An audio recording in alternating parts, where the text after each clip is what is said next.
الشاکرین والحمد للہ رب العالمین۔ قتل حسین اصل میں مرگ یزید ہے۔ قتل حسین اصل میں مرگ یزید ہے۔ اسلام زندہ ہوتا ہے ہر کربلا کے بعد۔ حاضرین محترم، آپ کی خدمت میں سورہ بنی اسرائیل کی آیت کا ایک حصہ تلاوت کیا ہے۔ پروردگار عالم اس آفاقی اصول اور ایک ہمہ گیر سچائی کا ذکر فرماتے ہیں۔ رب تعالیٰ نے ارشاد فرمایا وَلَا يَزِيدُ الظَّالِمِينَ، اور نہیں بڑھاتا ظالموں کو الا خسارہ، نہیں بڑھتے ظلم میں۔ ظالم لوگ ظلم کرتے ہوئے نہیں بڑھتے الا خسارہ، مگر خسارہ۔ جو ظلم کرتا ہے اس کا انجام اسے خسارے کی صورت میں ملتا ہے۔ جتنا بڑا ظلم ہوگا اتنا بڑا خسارہ اس کو، اتنی بڑی جو ہے اتنا بڑا نقصان اس کا ہوگا، اتنا بڑا جو ہے اس کو اس کا جو ہے انجام وہ بھگتنا پڑے گا۔ وَلَا يَزِيدُ الظَّالِمِينَ إِلَّا خَسَارًا۔ ظالموں کا انجام ہمیشہ بد ہوا کرتا ہے۔ ظالموں کی اخیر جو ہے وہ ہمیشہ بد ہوا کرتی ہے، دردناک ہوا کرتی ہے، اور وہی ان ظالموں کے ساتھ بھی ہوا جنہوں نے میدان کربلا میں خاندان نبوت کے ساتھ ظلم و ستم جو ہے وہ برپا کیا، اور پھر یہاں تک ہی نہیں، اس کے آگے بھی ان کے ظلم کی داستانیں ہیں۔ اللہ اکبر! تو بہت بڑا ظلم تھا۔ نواسہ رسول کو گھیر گھار کے ایک بے آب و گیا جگہ پہ، ایک صحرا میں گھیر گھار کے ان کو شہید کر دینا، جن کے پاس کوئی لاؤ لشکر نہیں تھا، جن کے پاس کوئی لڑائی کا جنگ کا سامان نہیں تھا، جن کا ارادہ کوئی جنگ کا نہیں تھا، وہ تو ان کے بلانے پہ آئے تھے۔ آپ نے وہاں میدان جنگ میں ان کے سامنے یہ خطبہ بھی پڑھا اور ان کو بتایا کہ بھائی میں کسی کے ساتھ جنگ کرنے کے لیے نہیں آیا، میں تو تمہاری درخواستوں پہ اور تمہاری دعوت پہ، تمہارے بلانے پہ، بار بار بلانے پہ آیا ہوں۔ بہرحال انہوں نے بہت بڑا ظلم کیا، اور پھر اس لٹے پٹے قافلے کو، جن میں خاندان نبوت کی عصمت مآب پاکیزہ خواتین تھیں، ان کو لے کر، اور حضرت امام علی مقام رضی اللہ تعالیٰ عنہ کا سر اقدس اتار کے اس کو نیزے کی نوک پہ بلند کر کے وہ اس کو جھنڈا بنا کے اپنے اس قافلے کے ساتھ لے کر یزید کے دربار میں گئے تھے۔ تو یہ آپ نے تفصیل کے ساتھ یہ واقعہ کربلا سنا، اور اس کے جو ظلم کے پہلو ہیں وہ بہت نمایاں ہیں، وہ سب آپ نے سنے۔ ان کا جب یہ واقعہ رونما ہوا تو اہل مدینہ نے، چونکہ حضرت امام علی مقام رضی اللہ تعالیٰ عنہ وہاں سے ہجرت کر کے تشریف لے گئے تھے، جب یزید کا پیغام آیا تھا نا مدینہ کے حاکم کو کہ فلاں فلاں فلاں شخص سے میری بیعت لو، جو اگر بیعت نہیں کرتے تو ان کو قتل کر دو، تو پھر مشورے کے ساتھ امام علی مقام رضی اللہ تعالیٰ عنہ بھی اپنے خانوادے کے ساتھ مکہ شریف شفٹ ہو گئے، اور دیگر جو جن کے نام لیے گئے تھے صحابہ کرام رضوان اللہ تعالیٰ مجمعین، ان کو بھی وہ بھی وہاں سے مطلع سے ہٹ گئے۔ تو عوام الناس تھے، ان کے لیے اور کوئی چارہ نہ تھا، انہوں نے یزید کی بیعت کر لی۔ پھر اہل مکہ جو تھے انہوں نے بھی، ان پر بھی اسی طرح جو سخت احکام آئے، تو ان میں بھی بہت سے لوگوں نے یزید کی بیعت کر لی۔ لیکن جب یہ واقعہ کربلا پیش آیا تو یہ اتنا دردناک واقعہ تھا کہ ہر روح کانپ گئی، ہر دل تھرا گیا۔ اہل مدینہ نے پھر کیا کیا کہ ایک وفد بنایا، جن میں صحابہ کرام رضوان اللہ تعالیٰ اجمعین کے شہزادے تھے اور مدینہ پاک کے سرکردہ افراد شامل تھے۔ انہوں نے ایک وفد بنا کے یزید کے دربار میں بھیجا کہ جاؤ ساری حالات واقعات معلوم کر کے آؤ کہ یہ واقعہ جو ہے یہ اتنا دردناک واقعہ خاندان نبوت کے ساتھ جو پیش آیا ہے یہ اس کی حقیقت کیا ہے۔ اور امام عالی مقام رضی اللہ تعالیٰ عنہ کو اتنا جو کہا گیا ہے تو آپ نے یزید کی بیعت نہیں کی ہے، تو اس کی وجہ کیا ہے؟ تو یہ وفد یزید کے دربار میں، شام میں یزید کے دربار میں گیا، دمشق یزید کے دربار میں وہ کچھ دن وہاں ٹھہرے اور انہوں نے یزید کے شب و روز کا مطالعہ کیا، دیکھا کہ اس کا چال چلن کیسا ہے۔ انہوں نے دیکھا کہ وہ شراب کے نشے میں دھوتے رہتا ہے، انہوں نے دیکھا کہ وہ شراب کے نشے میں کئی نمازیں جو ہے وہ چھوڑ دیتا ہے، ان کی پرواہ نہیں کرتا۔ انہوں نے دیکھا کہ وہ جو سانحہ کربلا ہے اس کے علاوہ بھی وہ لوگوں کے ساتھ جتنا اس کا ہاتھ پہنچتا ہے لوگوں کے ساتھ ظلم و ستم کا بازار گرم کیے ہوئے ہے۔ انہوں نے دیکھا کہ اس کا مشغلہ کتوں کے ساتھ کھیلتا رہتا ہے۔ انہوں نے دیکھا کہ وہ جو اللہ تعالیٰ کی حرام کردہ چیزیں ہیں ان کو اس نے حلال کر لیا ہے، شراب کثرت کے ساتھ پیتا ہے، بدکاری زناکاری کرتا ہے، اس کے دربار میں کنجریاں آ کے ناچتی ہیں اور چور ڈاکو بدماش ہمیشہ اس کے دربار میں چھائے رہتے ہیں۔ یہ ساری جب صورتحال دیکھی اور جو واقعہ کربلا تھا اس کی صحیح جو تصویر تھی وہ ان کو نظر آئی، تو انہوں نے اہل مدینہ کو جا کر بتایا بھی ہم تو یہ دیکھ کر آئے ہیں وہاں تو کوئی حالت نہیں، جو امام عالی مقام نے کیا تو وہ بالکل درست کیا، اگر وہ ایسا نہ کرتے تو وہ اللہ کی بارگاہ میں، اللہ کے محبوب کی بارگاہ میں مجرم ہوتے۔ انہوں نے جو کیا ہے وہ صحیح کیا ہے، اور اس ظالم نے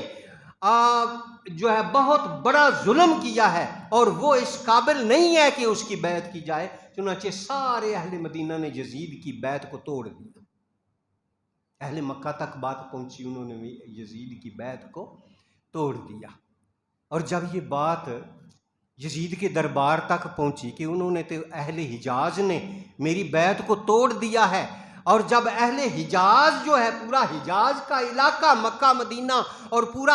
یہ ایریا جو ہے یہ اگر میری قلم رو سے نکل گیا تو میری تو سلطنت کا کچھ بھی باقی نہیں رہے گا۔ چنانچہ اس نے ایک بڑا لشکر تیار کیا، بڑے خونریز قسم کے ظالم قسم کے لوگ اس لشکر میں جمع کیے، اور ایک بڑا ظالم ترین بوڑھا شخص جو تھا اس کا نام مسلم بن عقبہ تھا، اس کو اس کا سپہ سالار مقرر کر کے ان کو خصوصی ہدایات دیں کہ سیدھے جاؤ اور مدینہ پہنچو اور اہل مدینہ کو میری بیعت کے لیے کہو، اگر تو وہ میری بیعت کر لیں تو پھر ٹھیک ہے، اور ان سے کچھ نہیں کہنا، میری بیعت لینا اور پھر آگے مکہ کی طرف چلے جانا۔ لیکن اگر انہوں نے میری بیعت کو قبول نہیں کیا تو پھر تم ان پر حملہ آور ہونا، پھر تم ان کے ساتھ جنگ کرنا، اور جب تم ان پر غلبہ پا لو، کیونکہ بہت بڑا لشکر تھا اور اہل مدینہ میں اتنا کوئی وہ لشکر تو موجود تھا نہیں، تو اس کو یقین تھا کہ یہ غالب آ جائیں گے۔ تو اس نے کہا کہ اگر تم غالب آ جاؤ تو میری طرف سے تمہیں اجازت ہے 3 دن تک تم وہاں لوٹ مار کر سکتے ہو اور جو کچھ تمہارے دل میں آئے وہ کر سکتے ہو، میری طرف سے اجازت ہے۔ استغفر اللہ۔ وہ لشکر جو ہے وہ بڑی تیزی کے ساتھ مدینہ پاک پہنچا، اور مدینہ کے باہر انہوں نے اپنے خیمے گاڑ لیے اور اہل مدینہ کو پیغام بھیجا کہ یہ یزیدی لشکر ہے، یزید نے تمہاری طرف بھیجا ہے، اس نے کہا ہے کہ تم میری بیعت قبول کر لو، اگر تو قبول کر لو گے تو تمہیں کچھ نہیں کہا جائے گا، لیکن اگر قبول نہیں کرو گے تو ہم تم پر حملہ کر کے تمہارے املاک کو جلا دیں گے، قتل عام کریں گے، یہ ہمیں یزید نے حکم دیا۔ تو اہل مدینہ نے جب اہل بیت پاک کا انجام دیکھا تھا اور ان کا یہ دردناک واقعہ ان تک پہنچا تھا، تب سے ہی ان کے دل جو ہیں وہ رو رہے تھے۔ وہ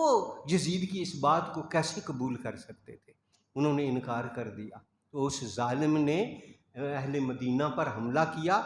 اور وہاں جتنے صحابہ تھے جو چھپ گئے، جو ادھر ادھر ہو گئے، مطلع سے ہٹ گئے، بہت کم ایسے تھے جو بچے، باقی سب کو اس نے قتل عام کیا مدینہ پاک میں۔ صحابہ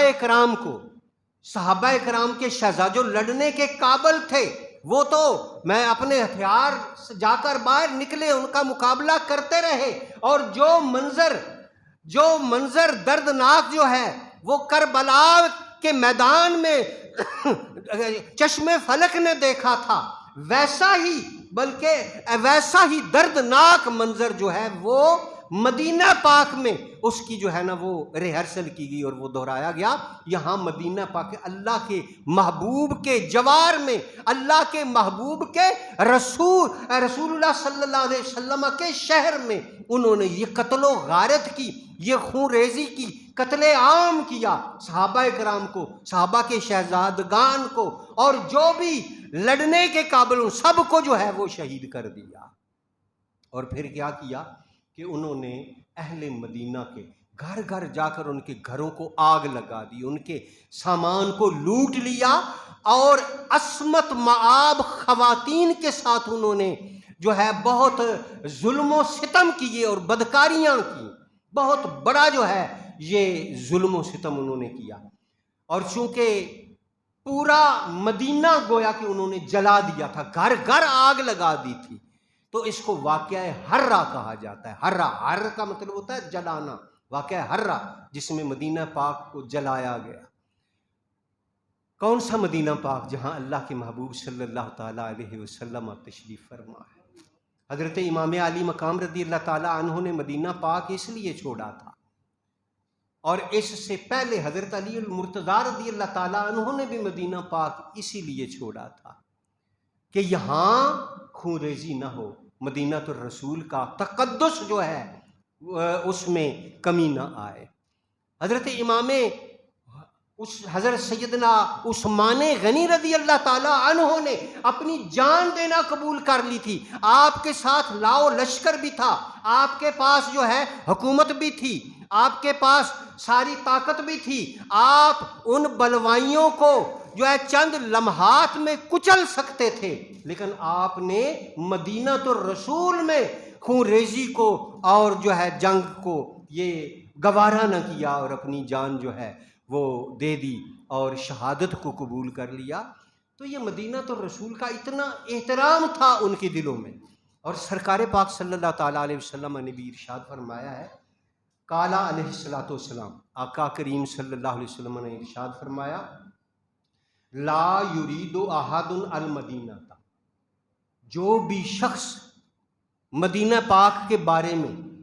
کوئی ارادہ کرتا ہے، بسوء، برا ارادہ کرتا ہے، کوئی شخص جو ہے اگر مدینہ پاک کے بارے میں کوئی برا ارادہ کرتا ہے، یہ تو انہوں نے ظلم و ستم جو ہے نا وہ اس کی انتہا کر دی تھی عملی طور پر۔ آقا کریم فرماتے ہیں کہ جو صرف ارادہ کرتا ہے مدینہ اور اہل مدینہ کے ساتھ برائی کا، سوء کا، برائی کا، کسی برائی کا کوئی ارادہ کرتا ہے، تو سرکار فرماتا ہے اللہ عذابہ اللہ فی النار، اللہ رب العالمین اس کو آگ میں، دوزخ کی آگ میں ایسے پگھلائے گا جیسے کہ عذاب الرصاصہ او ذواب الملح فی الماء، جس طرح کے سکہ جو ہے اور کلی جو ہے یہ آگ میں پگھل جاتی ہے، اور جس طرح نمک جو ہے وہ پانی میں کھر جاتا اور گھل جاتا ہے، پگھل جاتا ہے، اللہ تعالیٰ آگ میں اس کو ایسے پگھلائے گا۔ اللہ اکبر۔ تو انہوں نے تو یہ بہت بڑا ظلم و ستم کیا تھا۔ تو یہ لشکر مدینہ پاک کو تاخت و تاراج کر کے جو مرکز اسلام ہے، جس کے جس کی محبت میں پوری دنیا کے مومنوں کے مسلمانوں کے دل دھڑکتے ہیں، اس مدینہ پاک کے ساتھ انہوں نے یہ ظلم و ستم روا رکھا۔ اور پھر یہ لشکر جو ہے یہ مکہ کی طرف گیا، مکہ کی طرف جا رہا تھا۔ راستے میں اس شخص کا رب تعالیٰ نے فرمایا لا یزید الظالمین الا خسارا، جو ظالم ہوتے ہیں نا ان کا انجام دردناک ہوتا ہے، ان کا اس کو بالآخر جو ہے وہ خسارہ اور نقصان ہی نقصان ہوتا ہے۔ تو یہ مدینہ کو تاخت و تاراج کر کے، مدینہ الرسول کی آبرو ریزی کر کے یہ مکہ کی طرف لشکر جا رہا تھا کہ اس کا وہ ظالم اور بدبخت جو سپہ سالار تھا مسلم بن عقبہ، اس کو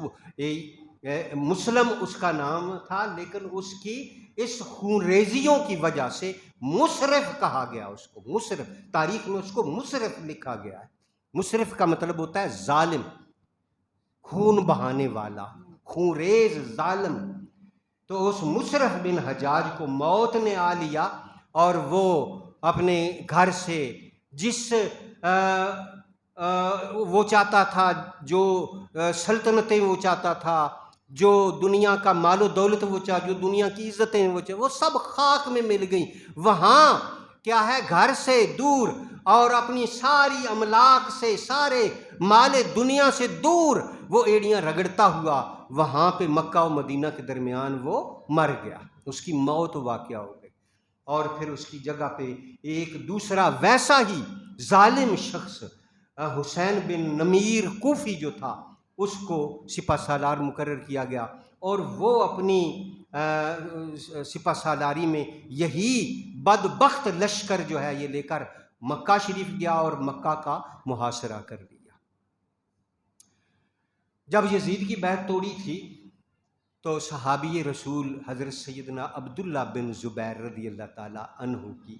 اہل حجاز نے بیعت کر لی تھی، تو اس نے ان کو للکارا، تو اہل مکہ سے بھی جو لڑنے کے قابل لوگ تھے وہ حضرت عبداللہ بن زبیر رضی اللہ تعالیٰ عنہ کی طرف سے ایک لشکر چھوٹا سا بنا کے وہ ان کے مقابلے میں آئے، اور مکہ کے باہر خون ریزی بھی ہوئی۔ لیکن اس نے کیا کیا کہ مکہ کا محاصرہ کر لیا اور وہ پکارتا رہا، لیکن یہاں انہوں نے یہ اپنا، چونکہ یہ مکہ تھا اور اللہ رب العالمین نے مکہ کو امن والی جگہ قرار دی، امن والا شہر بنایا ہے، تو انہوں نے یہ ارادہ کیا کہ ہم اس کا مقابلہ نہ کریں، ہم جو ہے بیٹھ جائیں تو دیکھیں کہ یہ کیا۔ اس نے کیا کیا کہ محاصرہ کر لیا، پھر ایک منجنیق تیار کی، یہ جو اب توپ ہے نا، اس کی جو ابتدائی جو صورت تھی، شکل تھی، منجنیق اس کو کہا جاتا تھا، اس کے ساتھ خانہ کعبہ پر اس نے پتھر برسائے، جس سے خانہ کعبہ کی ایک دیوار جو ہے اس کو بڑا نقصان پہنچا، ٹوٹ گئی۔ اور پھر کیا ہے، اس نے آگ کے گولے خانہ کعبہ پر برسائے، جس سے خانہ کعبہ کا غلاف بھی جل گیا، اور حضرت ابراہیم و اسماعیل علیہ السلام کے کچھ تبرکات وہاں موجود تھے، کعبہ کی چھت بھی جل گئی اور وہ تبرکات بھی جل گئے، اور اس طرح خانہ خدا کی انہوں نے بے حرمتی، مدینہ الرسول کی بے حرمتی کرنے کے بعد ان ظالموں نے یزید کے حکم کے ساتھ خانہ خدا کی بے حرمتی کی، اور قرآن حکیم کا یہ فرمان یہ صادق آیا کہ وَلَا يَزِيدُ الظَّالِمِينَ إِلَّا خَسَارًا۔ جب اس کے ظلم حد سے بڑھ گئے تو وہ اپنے انجام کی طرف پہنچنے لگا، اور انجام کی طرف پہنچنے لگا۔ اب یزید جو ہے اس کو ایک بڑی جو ہے نا سخت قسم کی موذی بیماری لگ گئی، اس نے بڑے علاج کرائے، اس کے پاس شاہی اطباء تھے، وہ سارے بلائے، ادھر ادھر بڑے ہاتھ پاؤں مارے، لیکن مرض بڑھتا گیا جوں جوں دوا کی۔ وہ کوئی مرض جسمانی مرض نہیں تھا، وہ تو اس کے ظلموں کا انجام تھا، وہ تو کیا ہے، اس کے ان بدکاریوں کی سزا جو دنیا میں اللہ تعالیٰ نے دینی تھی، رسوائی جو اللہ تعالیٰ نے اس کو دینی تھی، اور اس کے ظلموں کا جو انجام لوگوں کو دکھانا تھا پروردگار عالم نے، یہ تو وہ اس کا مکافات عمل تھی، اس کی بدکاریوں کا بدلہ جو دنیا میں اللہ تعالیٰ نے اس کو دینا تھا، یہ وہ تھا۔ تو اتنی وہ بری مرض تھی، آتش و سوزاک جیسی وہ بری مرض تھی، جس میں وہ بہت دن ایڑیاں رگڑتا رگڑتا وہ مر گیا۔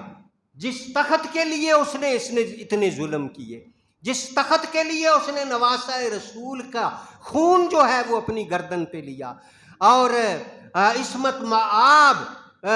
بچوں اور خواتین کے جو ہے نا وہ عصمت دریاں اور اس نے اپنے ذمے لیں، اپنی گردن پر لیں، یہ وہ اس کے کسی کام نہ آیا، وہ سب کچھ ادھر رہ گیا، اس کا مال و متاع، اس کی سلطنت اور اس کے بڑے بڑے شاہی طبیب وہ سب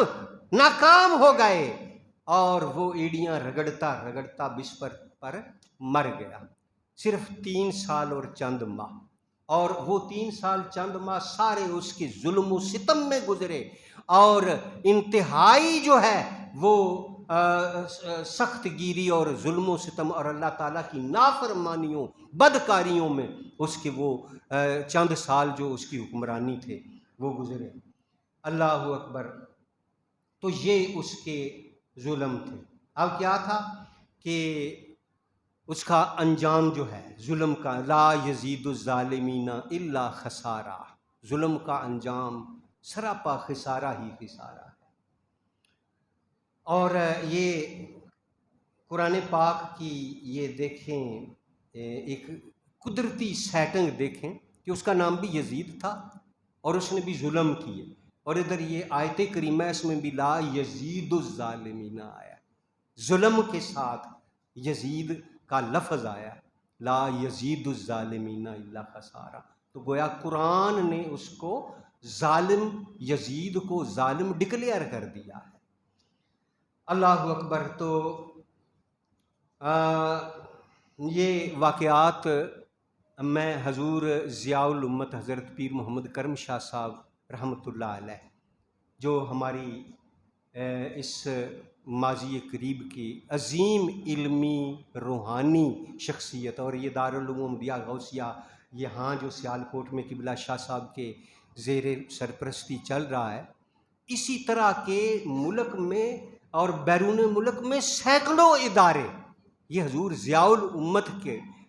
بنائے ہوئے لگائے ہوئے ہیں، اور مرکزی دارالعلوم محمدیہ غوثیہ جو اب اسلامک یونیورسٹی کی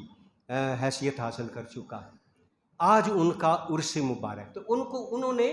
علمی طور پر ہماری اہل سنت کا جو انحطاط تھا اس کو ختم کر کے علمی طور پر اہل سنت کو مضبوط کیا، اور پوری امت مسلمہ کو عظیم علمی سرمایہ اپنی ضیاء القرآن تفسیر کی صورت میں، ضیاء النبی سیرت کی صورت میں، سیرت النبی کی صورت میں، اور دیگر ایسے اہم موضوعات پر۔ تو یہ آپ کی اس کتاب جو ہے، رسالہ جو ہے حسین اور سیدنا امام حسین اور یزید، یہ اس کتاب سے میں یہ واقعات جو ہے نا یہ آپ کی خدمت میں پیش کر رہا ہوں۔ آج ان کا عرس بھیرا شریف میں ہو رہا ہے۔ ہمارے قبلہ پیر سید عارف بہاء الحق شاہ صاحب اس سے ان رونقوں کی زینت بنے ہوئے ہیں۔ اللہ اکبر۔ تو تاریخ الخلفاء میں علامہ سیوطی رحمۃ اللہ علیہ یزید الظالمین الا خسارہ، اس کے جو ایک عملی جو ہے وہ ہمارے سامنے مثال پیش کر رہے ہیں۔ جب حضرت امام علی مقام رضی اللہ تعالیٰ عنہ کا سر اقدس کاٹ کے اور وہ نیزے کی انی کی پروپ کے وہ اپنا سب سے پہلے جو ہے نا عبید اللہ بن زیاد کوفہ کا جو گورنر تھا نا، اس کے پاس گورنر ہاؤس کوفہ میں لایا گیا، وہ اپنے تخت پہ بیٹھا ہوا تھا۔ تو امام علی مقام اس نے پورا دربار سجایا ہوا تھا اپنا، تو امام علی مقام رضی اللہ تعالیٰ عنہ کا سر اقدس اس کے پیروں میں لا کے رکھا گیا، استغفر اللہ ثم استغفر، اور وہ اپنی چھڑی کے ساتھ آپ کے دانتوں پہ جو ہے نا وہ چھڑی مار رہا تھا اور کچوکے لگا رہا تھا اور رجزیہ اشعار جو ہے وہ پڑھ رہا تھا۔ تو امام سیوطی رحمۃ اللہ علیہ تاریخ الخلفاء میں ثعلبی عبد المالک بن عمیر کی روایت سے وہ لکھتے ہیں کہ ثعلبی وہ کہتے ہیں کہ کچھ ہی عرصہ کے بعد میں نے دیکھا کہ اسی جگہ پہ جہاں انہوں نے اس ظالم ابن زیاد عبید اللہ بن زیاد نے امام عالی مقام کا سر اقدس اپنے پاؤں میں رکھا ہوا تھا، اسی جگہ پہ اس وقت کا جو اپنا عبید اللہ بن زیاد کا سر اسی جگہ پہ مختار بن سقفی اس نے پھر جو ہے نا وہ اپنا ایک لشکر تیار کیا اور یہ جو ظلم انہوں نے یزیدیوں نے کیے تھے ان کا بدلہ لینے کے لیے اس نے ایک لشکر تیار کیا اور عبید اللہ بن زیاد کے ساتھ جنگ کر کے اس کو عبرتناک اور سارے یزیدیوں کو عبرتناک شکست دی اور وہ کوفہ کا گورنر بنا۔ اور وہ لکھتے ہیں عبد الملک بن عمیر وہ لکھتے ہیں کہ میں نے عبید اللہ بن زیاد کا سر اسی جگہ پہ تخت پہ مختار سقفی بیٹھا ہوا تھا، عبید اللہ مختار سقفی، اور اس کے قدموں میں اسی جگہ پہ اس ظالم عبید اللہ بن زیاد کا سر پڑا ہوا تھا۔ تو اب اس ظالم نے تو اپنی چھڑی کے ساتھ کچوکے لگائے تھے نا امام علی مقام رضی اللہ تعالیٰ عنہ کے دانتوں پہ اور آپ کے سر اقدس کی اس نے وہ بے حرمتی کی تھی، تو اس کے لیے خدائی کوڑا آیا۔ روایت ہے خدائی کوڑا، وہ کیا تھا؟ ایک سانپ آیا اچانک بھرے دربار میں، اتنے لوگ بیٹھے ہوئے ہیں اور کیا ہے گورنر ہاؤس ہے اور وہاں صفائیاں اور یہ سب کچھ بڑا اہتمام ہوتا ہے، وہاں سانپ کا کیا کام؟ لوگوں نے دیکھا کہ ایک بڑا اژدہا ہے، سانپ ہے، اچانک نمودار ہوتا ہے۔ مختار سقفی کے اس جو ہے نا وہ اپنا وہ اس کا سر عبید اللہ بن زیاد کا سر اس کے آس پاس وہ چلنے لگتا ہے، لوگ سراسیمہ ہو کر پیچھے ہٹ جاتے ہیں، وہ سر اس کے وہ سانپ جو ہے وہ اس کے نتنوں میں گھس جاتا ہے، عبید اللہ بن زیاد کے نتنوں میں گھس جاتا ہے اور اس کے منہ کی طرف سے باہر نکلتا ہے۔ 3 دفعہ اس سانپ نے ایسا کیا، یہ گویا لا یزید الظالمین الا خسارہ کا اللہ رب العالمین کی طرف سے عملی مظاہرہ تھا، اور اس قرآنی آیت کی سچائی تھی کہ لوگوں ظلم کرو گے تو اس کا انجام بھی پاؤ گے، لیکن یہ تو دنیا کا ہے، جو آخرت کا ہے وہ تو ابھی ہماری سوچوں سے بھی بالاتر ہے، العیاذ باللہ۔ اور وہ لکھتے ہیں کہ پھر کچھ ہی عرصہ کے بعد مختار بن عبید کا سر، کیونکہ اس نے بھی کوئی اسلامی طرز حکومت اختیار نہیں کیا، اس نے بھی جو ہے وہ یزیدیوں کا سے بدلہ لیتے لیتے وہ بھی حد سے بڑھ گیا، اور پھر کچھ عرصہ کے بعد اس کا سر جو ہے وہ مصعب بن زبیر کے صحابی رسول کے شہزادے حضرت مصعب بن زبیر حضرت عبداللہ بن زبیر کے بھائی تھے، پھر یہ غالب آئے اور یہ اس تخت پر بیٹھے تھے اور اس مختار سقفی کا سر ان کے قدموں میں پڑا ہوا تھا۔ اللہ اکبر، لا یزید الظالمین۔ یہ مکافات عمل ہے، ہم نے آنکھیں بند کی ہوئی ہیں اور ہم غفلت کے پردے ہم نے اپنی عقلوں پہ ڈالے ہوئے ہیں، ہم جو بھی ظلم کریں گے اپنی جان کے ساتھ، اللہ تعالیٰ کا حکم نہ ماننا یہ بھی بڑا ظلم ہے، اللہ کے رسول کا جب ہم ان کا کلمہ پڑھتے ہیں نا تو پھر ہم پر لازم ہے ان کا حکم مانیں، تو جب نہیں مانتے تو یہ ظلم ہے، کیونکہ ظلم کا معنی ہی یہ ہے کہ کسی چیز کو اس کی اصلی جگہ پہ نہ رکھنا، یہ ظلم ہے، یہ اس کا لغوی معنی ہے۔ تو اللہ تعالیٰ کا اب ہم نے کلمہ پڑھا ہے نا تو ہم پر یہ لازم ہو گیا ہے، جب کلمہ اشہد ان لا الہ الا اللہ ہم نے کہا نا تو ہم پر لازم ہو گیا کہ ہم اللہ تعالیٰ کے ہر احکام کی حکم کی تعمیل کریں، ہم اس کے بندے ہیں اور جو اس کا حکم ہے وہ ماننا ہم پر لازم ہے۔ جب ہم نے اشہد ان محمد رسول اللہ کہا ہم پر لازم ہو گیا کہ ہم اپنے آقا کریم رحمت للعالمین سید المرسلین صلی اللہ علیہ وسلم، کتنی خوش بختی، کتنا مقام اللہ تعالیٰ نے ہمیں عطا فرمایا، تو ہم پر لازم ہو گیا کہ ہم آپ کی سنت مطہرہ پر عمل کریں اور آپ کے نقش قدم پر چلیں۔ تو اگر ہم نہیں کرتے تو یہ بھی ظلم ہی کی ایک قسم ہے۔ تو حضرات گرامی قدر، ہم آنکھیں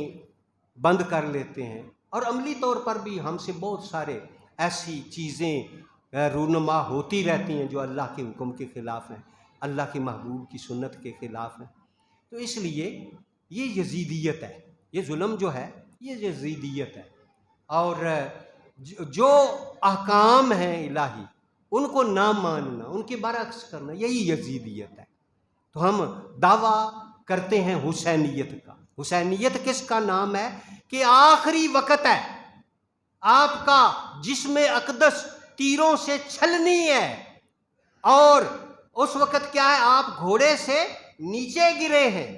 تیروں سے چھلنی ہے، گھوڑے سے نیچے گرے ہیں۔ دیکھا کہ اب کون سا وقت ہے؟ وہ وقت وہ تھا جب